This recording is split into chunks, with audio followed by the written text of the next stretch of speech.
Welcome back to Her Nature, where we talk about being the best us that we can be because it is just in your nature. And today we are talking about discipline and being a disciplined woman. Think about any woman in your life that you look up to.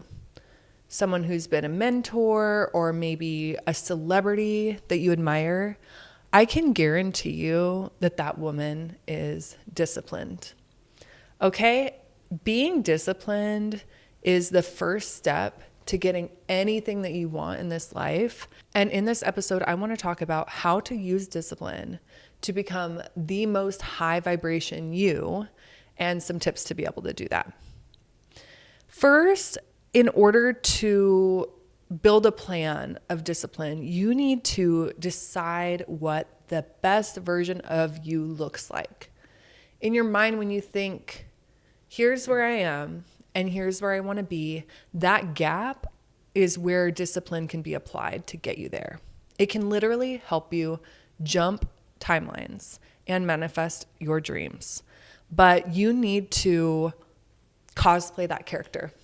And it takes a lot of discipline because you need to weed out what aligns with that character, what are the habits and the routines of that character, and anything else has to go. You have to say no just as much as you say yes to the things that is in alignment with this next version of you. So if you're somebody who wants to become healthier, not only do you need to commit to the discipline of eating healthy, working out, taking care of yourself, brushing your teeth, being social, honoring your spirit, but also you need to start saying no to junk food, to stationary activities, to hanging out with people who are low vibration, to going out every single night. Okay? It's both. And discipline only comes when you are emotionally ready to step into that next version of you. I find that when you're just starting off and wanting things, but you're not necessarily ready, it's like this roller coaster of inconsistency. And what really leads you to being somebody who is dedicated and disciplined to the new plan is when you are. Things simply come easier to you when the timing is right and when it's meant to be that you step into this next version of you. Once you know what you want to let go of and what you want to start aligning with and attracting to yourself, that's where the discipline comes in. That's where the plan comes in. And one thing that I tell myself all the time is do not follow your feeling, follow the plan. If I want a bigger butt and I go to the gym and I'm on the stair climber and 10 minutes in, I'm getting tired and I'm thinking, I'm tired. I should give myself a break. Why don't I stop at 15 minutes? Nope. I'm going 30. That's what I planned on. That's what I'm going to do. And every single time that I push myself to that amount of time, it gets easier and easier. And I get off of the stair climber and I think that really wasn't that bad. I can't believe I almost stopped at 15. It helps to create a plan that's quantitative. So I'm going to go every Sunday to the store and spend $200 on Whole Foods to use for meal planning. And I'm going to use my afternoon on Sunday to do that. Or if I want to start a business, I'm going to contact 5 potential clients per day for 4 weeks straight. That is something that is quantitative and clear that you can really stick to. And it can give you a lot of confidence because you're moving with the plan instead of how you feel. Most of the time when we give up, it's not because the plan isn't working, it's because we're not seeing it through. And you can't depend on your emotion to stay disciplined. Another thing that helps me stay disciplined is really identifying as that girl. So if I am somebody who is claiming to be healthy, I eat whole foods, I'm health conscious, I'm just going to live that way. I'm not going to be the person who wakes up in the morning and gets a huge frappuccino with a bunch of flavors added in. Before I even was this person who actually is super healthy and whole foods minded, I just started acting like that. I started treating my diet and my decisions like I already was the me that I wanted to be. And before that, I spent so many years trying to like hyperfixate on like what to do and what not to do to become healthy. And it became such an obsession that I didn't stick to anything. I remember when I first started college, I wanted to get more fit and I downloaded MyFitnessPal. And it was not only like super triggering and making me think about food and working out and calories all the time, but I wasn't identifying as somebody who was just healthy and who makes good decisions without having to track everything and overthink every little detail. When you're not identifying as somebody who money comes easily to, health is easy, I easily step into the most ambitious, powerful woman version of myself, you are choosing to identify as somebody who struggles with those things. And when you're in that headspace, how do you stay committed? I would track every little calorie in MyFitnessPal, and then I would be not eating enough, thinking about food all the time, and then like binge at night. And it was just like a crazy cycle. And then when eventually I started to lean out a little bit, my body was so stressed with just overwhelmingly thinking about food all the time. I could feel a bunch of autoimmune issues coming on. I developed endometriosis, PCOS, I had bloating, unbalanced gut health. And at the end of the day, you're not going to be able to make your goals happen unless it is free flowing, it is natural, and it comes easy to you. Okay, you have to identify as the person that you want to be instead of controlling and hyperfixating on how to become that person. Act like you already are. Another tip that really helps me is to focus on the next step in the plan. Don't focus on the end goal. So if your goal is to have a bikini body by summer, your plan this week is to go to the gym and to eat healthy. It is not to have a bikini body and abs. If you set an expectation that you want to become a millionaire, then the first step to that would be raising your income by X amount this month or this year.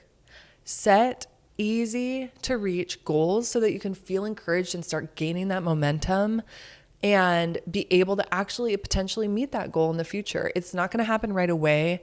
And when we create this black and white thinking of I'm either poor and broke all the time or I'm going to be rich, it disconnects the journey part. And that is actually what helps create sustainable money-making mindset.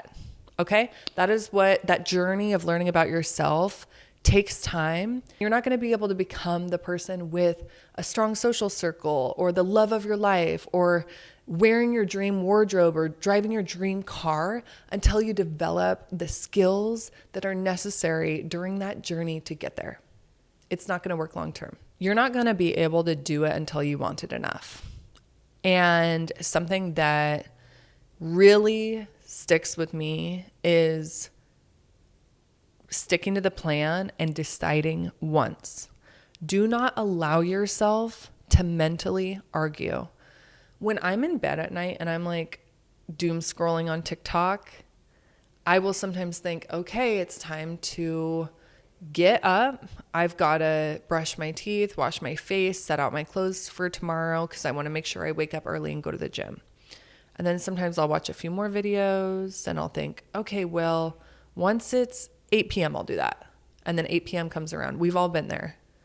And you need to decide once the clock hits 8 p.m., I'm getting my ass up and getting out of bed, and I'm going to do the thing that I told myself I would do.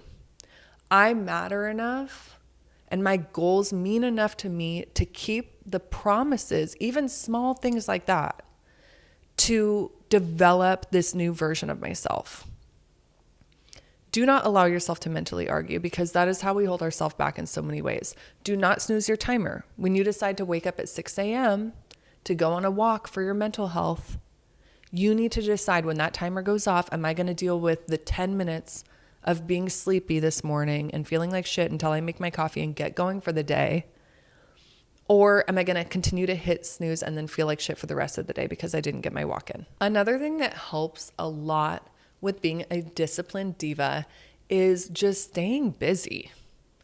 Again, when I was in college and I was on my fitness pal all the time, it's like, how did I even have time to log every single meal? That is exhausting.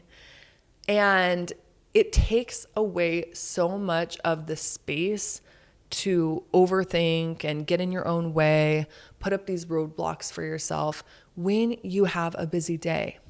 When you are grinding all day, you wake up and you have something to do. You have a mission and a purpose and a passion in your life that you're focused in on. It removes any of the space to doubt yourself and become your own block. Plan your week in advance. Look at what you have going on each day. And if you have a gap where there's not enough keeping you busy, figure out what you're going to do. What would the future you do during that time? You got to carve it out and prioritize that. And I find that I stay the most dedicated to my health journey when I don't have a lot of time. I go home, put some broccoli and sausage in the skillet.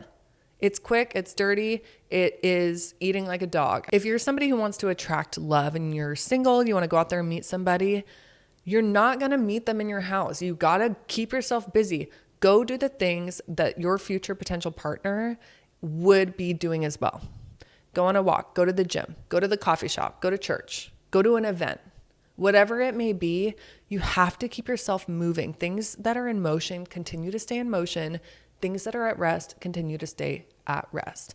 The more that we just sit around, the harder it is to get the fuck up and get going with our goals. You can try pairing habits. So if you have a bad habit, for me, it's online content. I love watching YouTube videos and listening to podcasts. And I notice that if I decide to use the time that I am doing productive things, laundry, cooking, on a walk, to then listen to my YouTube content, it evens out the impact. I'm not just sitting there like a zombie staring at a screen, watching people on YouTube talk about who knows what.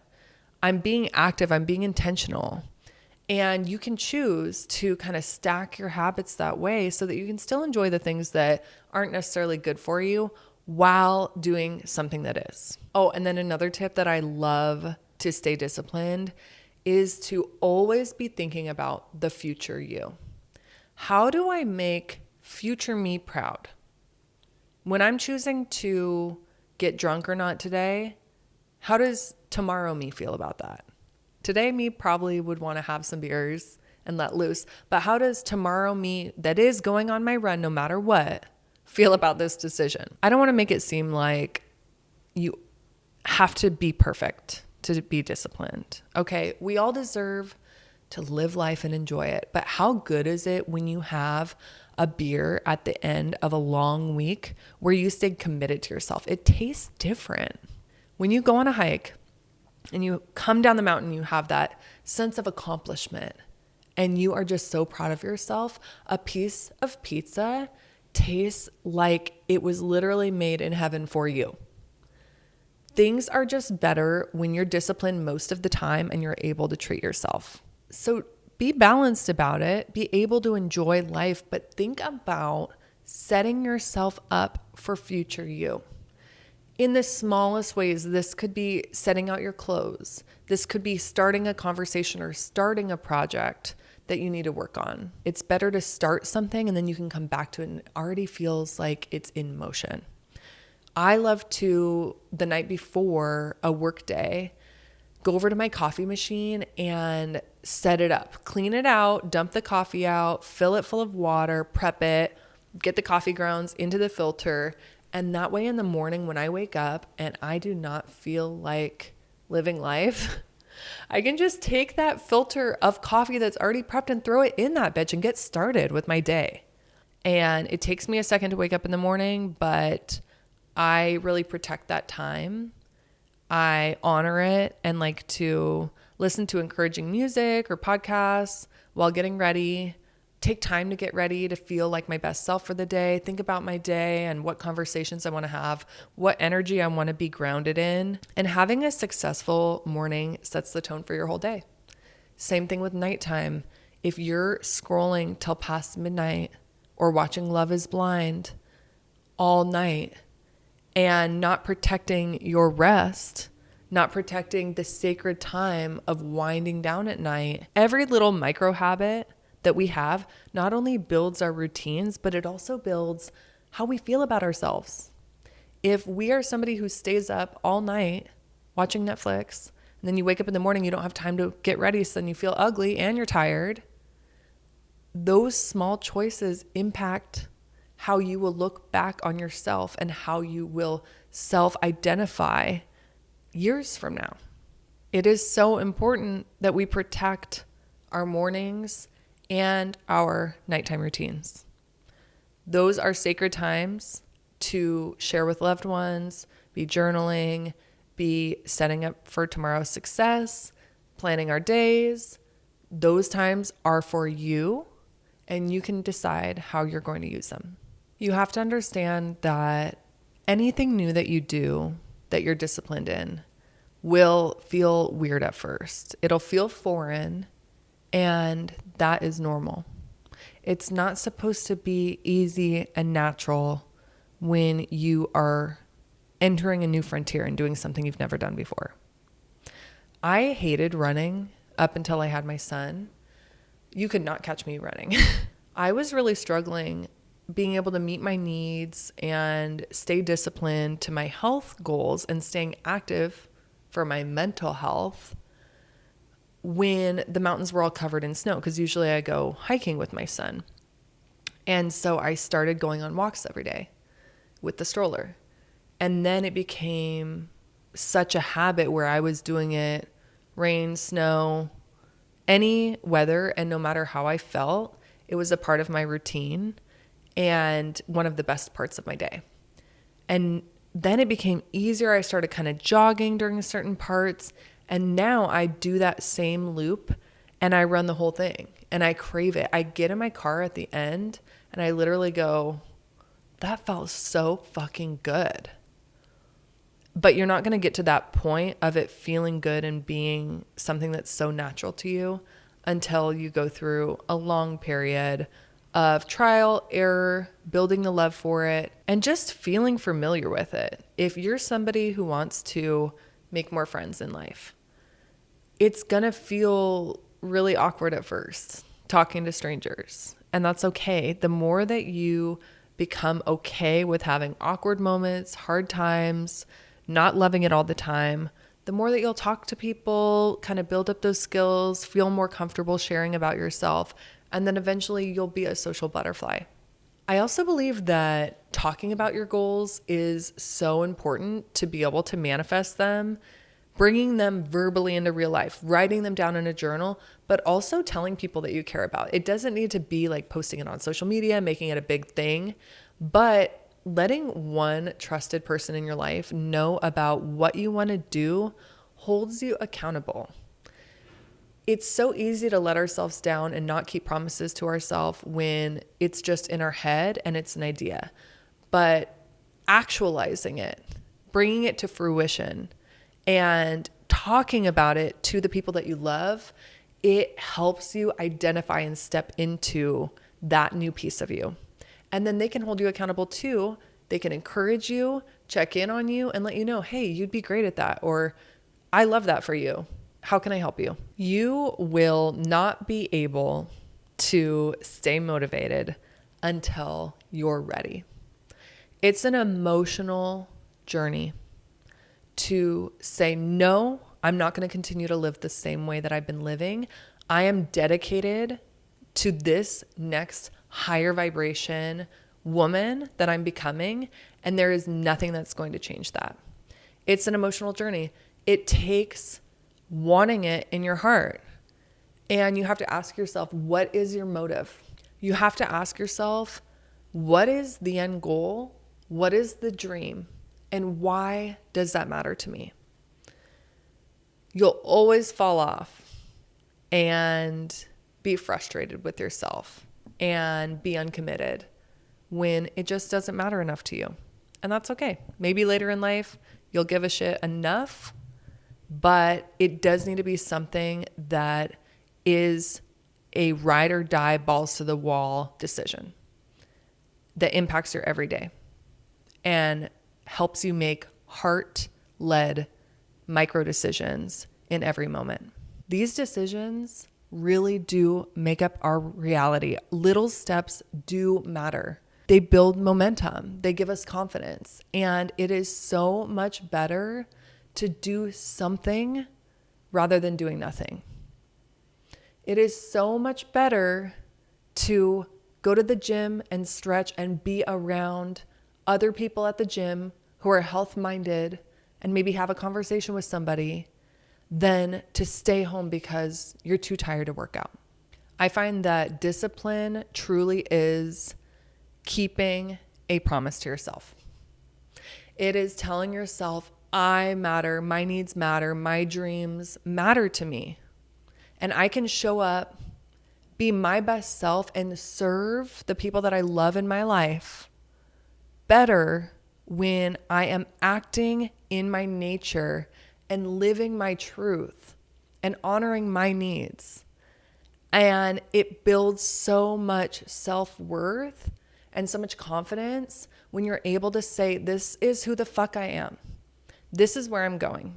Being disciplined is elite diva behavior. It is stating who you are, who you're proud to be, what your values are. It is displaying to everyone around you that taking care of yourself and being the best version of you helps us all live better and be a more high vibration humanity that can serve each other because our own cups are filled and we're confident and we're locked the fuck in, okay? Balance is important. And when you need to rest, take that rest. It's going to hit different though when you are dedicated and disciplined most of the time. It's going to feel like a reward. And in a world where we're always encouraging people to rest, and we love rest, but when we're encouraging self-indulgence so much, maybe we don't need more rest. Maybe we don't need more scrolling and sitting around and waiting until things feel right. Maybe we need more confidence, more power, and more of our dreams coming true. And that comes from the daily micro habits and the discipline that only some of us are willing to put in. So ask yourself, is that you? If you're locking in, I want to hear about it. I love being a goal-oriented person. I feel like it's magical to dream up what you want and then make it happen for yourself. Nobody else is going to do it for you. Let me know what your goals are. Find me on Instagram at hikingishot. I would love to chat with you a little bit about where you're headed and how you are implementing discipline and micro habits to be able to get there. Thank you so much for listening.